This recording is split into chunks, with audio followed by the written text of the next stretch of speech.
High friends, welcome to my new blog. আশা করি সবাই খুব ভালো আছো।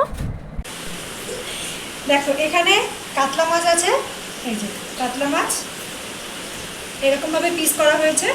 আচ্ছা, এই যে এবার এইগুলো হচ্ছে নুন আর হলুদ আমি মাখিয়ে এবারে রেখে দিচ্ছি খানিকক্ষণ।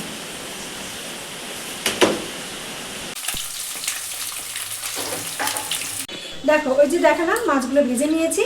আচ্ছা, এখানে হচ্ছে পেঁয়াজ রেখে দিয়েছি, এটা হচ্ছে মাঝারি সাইজের দুটো পেঁয়াজ নিয়েছি, এটা হচ্ছে টমেটো নিয়ে নিয়েছি একটা, আর এখানে 4 কোয়া রসুন, এখানে নারকেল নিয়ে নিয়েছি।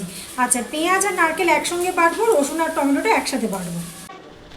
দেখো এখানে পেঁয়াজ আর নারকেলটা এবার আমি বেটে দেবো। কড়াইতে সর্ষের তেল দিয়ে দিয়েছি, দিয়ে ওর মধ্যে জিরে, শুকনো লঙ্কা আর তেজপাতা ফোড়ন দিয়ে দিয়েছি। আচ্ছা, এবারে যে নারকেল আর পেঁয়াজটা বেটেছিলাম না, সেটা একটু ছাঁকনিতে ছেঁকে নিতে হবে। দেখো গোটা গোটা নারকেলগুলো কিন্তু বেরিয়ে গেছে। এরপরে আমি কড়াইতে ওই নারকেল আর পেঁয়াজ বাটা দিয়ে ভালো করে আমি একটু কষিয়ে কষিয়ে নেব। আর সেদিনকে মানে এটা হচ্ছে 20 ফেব্রুয়ারির কথা বলছি, কি প্রচণ্ড বৃষ্টি বাইরে, আর সেরকম বিদ্যুৎ চমকাচ্ছিল। তো যাই হোক, এরপরে ওর মধ্যে নারকেল কষাটা হয়ে যাওয়ার পরে টমেটো আর যে কি বলে রসুনটা বাটা করেছিলাম সেটা ওর মধ্যে দিয়ে দিলাম, দিয়ে আবার ওটা দিয়ে ভালো করে কষিয়ে নিতে হবে। এত বৃষ্টি হচ্ছিলো সেদিনকে, মনে হচ্ছে না এটা পুরো বর্ষাকাল লেগে গেছে। এখানে জিরে গুঁড়ো, ধনে গুঁড়ো আর আদা বাটা দিয়ে দিয়েছি।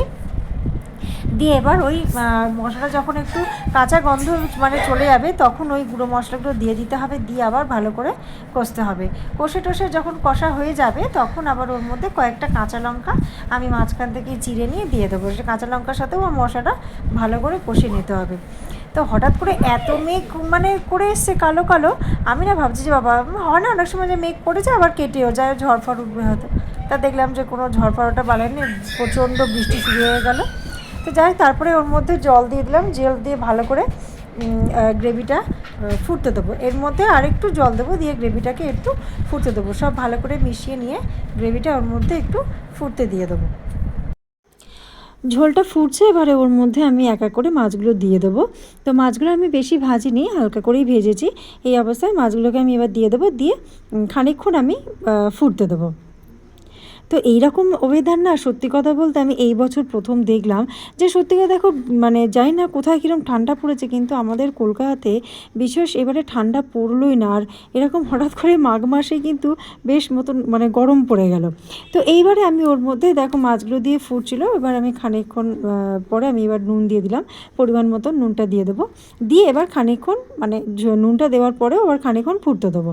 দেওয়া হয়ে গেলে ঝোলটা তো এত থাকবে না, ঝোলটা একটু গ্রেভি গ্রেভি থাকবে, তারপরে আমি নামিয়ে নেবো। আচ্ছা, এই আমি কিন্তু চট করে রান্নায় আমি চিনি দিই না, কিন্তু এই রান্নাতে কিন্তু একটু চিনি দিতে হবে সেরকম।